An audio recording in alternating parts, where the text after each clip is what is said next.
Le général Prawi Wongsuwon a fait son retour en tant que chef du parti Palam Pracharat, PPRP, quelques heures seulement après avoir démissionné pour permettre l'élection d'un nouveau comité exécutif vendredi matin. Le PPRP a tenu une assemblée générale pour élire le comité exécutif suite à la démission du capitaine Tamana Prompow et de 5 membres de sa faction, accentuant leur éloignement du parti.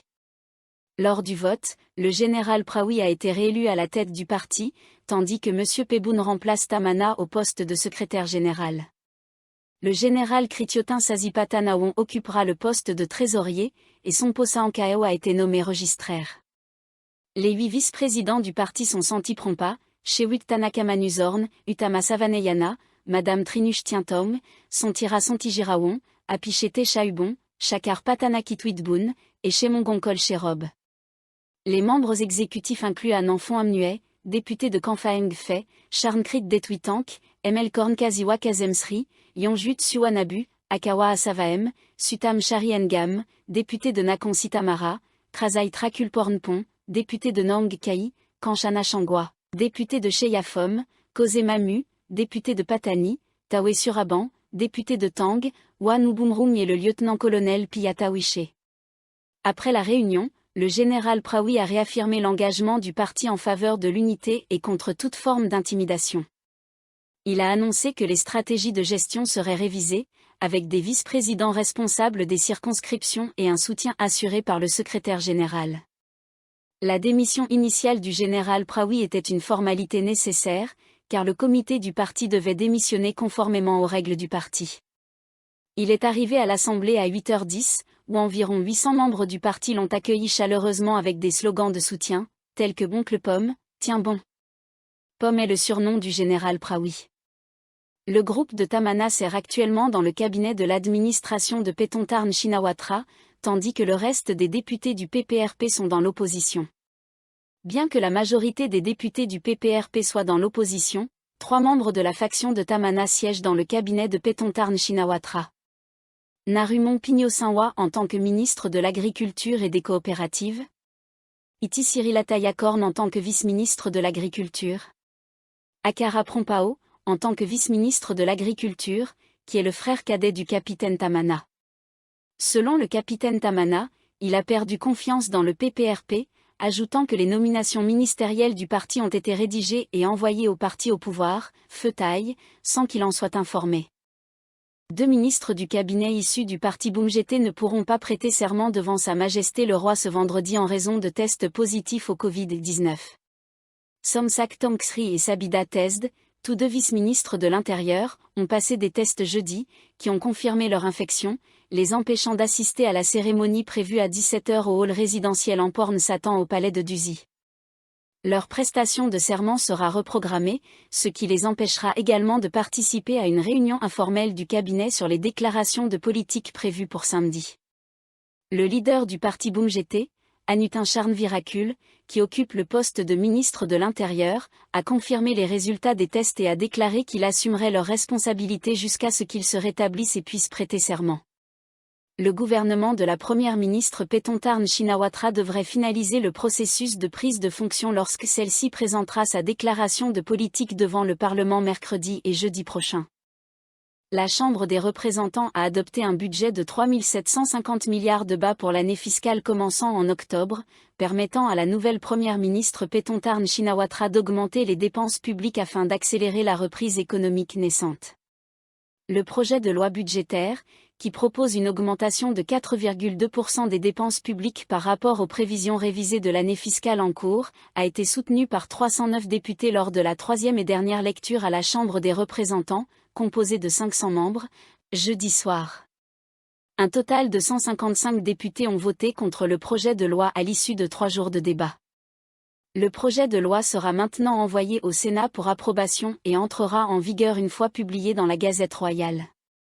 Les dépenses budgétaires incluent une provision pour financer en partie la mesure controversée de l'allocation en espèces du gouvernement de coalition, destinée à relancer la consommation et la production. Madame Paetongtarn doit relever le défi de relancer la 2e plus grande économie d'Asie du Sud-Est, étouffée par une dette des ménages proche des records, des exportations faibles et un secteur manufacturier affaibli par des importations bon marché, principalement en provenance de Chine. La nouvelle dirigeante a promis de prendre des mesures pour sortir l'économie nationale de la crise et doit dévoiler les détails des politiques de son gouvernement devant le Parlement la semaine prochaine.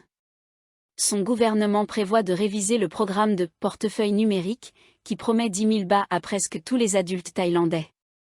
Ce programme vise à dynamiser la croissance économique à 5%, soit plus du double des taux de croissance moyens, inférieurs à 2%, observés pendant près d'une décennie sous le régime soutenu par l'armée. Les marchés financiers thaïlandais ont salué la fin de la tourmente politique de plusieurs mois, avec l'indice de référence SET en hausse d'environ 9% depuis la nomination de Madame Paetongtarn à la tête du gouvernement le 15 août. Le baht a gagné environ 3,7% au cours de cette période, atteignant son niveau le plus élevé depuis plus d'un an, dans le cadre d'un mouvement de hausse anticipé, en prévision d'une réduction des taux d'intérêt par la Réserve fédérale américaine plus tard ce mois-ci. Les propositions budgétaires incluent un financement du déficit de 866 milliards de bahts, soit 4,5% du produit intérieur brut, PIB, sur la base d'une croissance projetée de 2,8% à 3,8% l'année prochaine.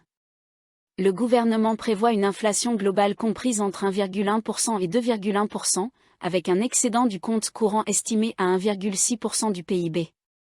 Les pêcheurs locaux de Samut Songkhram ont déposé une plainte auprès du tribunal civil de Bangkok Sud contre Charoen Pokphand Phuz, CPF, réclamant plus de 2,4 milliards de bahts en compensation pour les dommages causés par la propagation incontrôlée du tilapia à nageoire noire dans la province. Jeudi, Panyatoktong, membre du réseau de préservation du golfe supérieur de Thaïlande et du réseau des amoureux de la communauté Mae Klong, a conduit un groupe de pêcheurs au tribunal civil de Bangkok Sud pour déposer une plainte contre CPF et ses 9 membres du conseil d'administration, en raison des dommages environnementaux causés par la propagation de cette espèce invasive.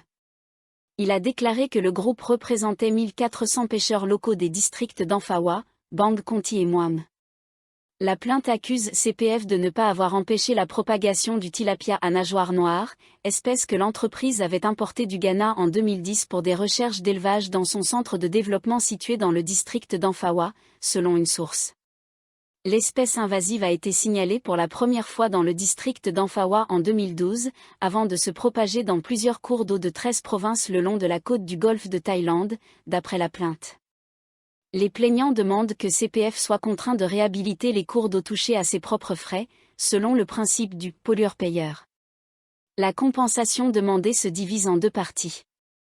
La première est réclamée par un réseau de plus de 1000 pisciculteurs locaux pour compenser la perte annuelle de revenus, à un taux de 10 000 bahts par ail pendant 7 ans, 2017 à 2024. La seconde est réclamée par un groupe d'environ 380 pêcheurs locaux pour compenser la perte de revenus, à raison de 500 bahts par jour, soit 182 500 bahts par an, pour une durée de 7 ans à partir de 2017. Les membres des 2 groupes demandent également 50 000 bahts supplémentaires par personne pour la violation de leur droit à une ressource naturelle. Le montant total des compensations demandées par les 2 groupes s'élève à environ 2,48 milliards de bahts. De plus, le Conseil des avocats, au nom de 54 pisciculteurs et pêcheurs individuels, a également déposé une plainte auprès du tribunal administratif central contre 18 agences gouvernementales et leurs responsables pour manquement à leurs devoirs. Ces agences comprennent le département des pêches, le Comité national des politiques de la pêche, le Comité de sécurité des pêches et de la biodiversité, le ministère de l'Agriculture et des coopératives, le département des ressources marines et côtières, le Comité de gestion des ressources marines et côtières, le ministère des Ressources naturelles et de l'Environnement, le Conseil national de l'environnement, le Comité national de prévention et de gestion des catastrophes, le département de prévention et de gestion des catastrophes, le ministère de l'Intérieur et le ministère des Finances. Selon la source, ils ont également demandé que la zone touchée soit déclarée zone sinistrée pour permettre la libération de fonds d'urgence et pour poursuivre le processus de compensation auprès de CPF.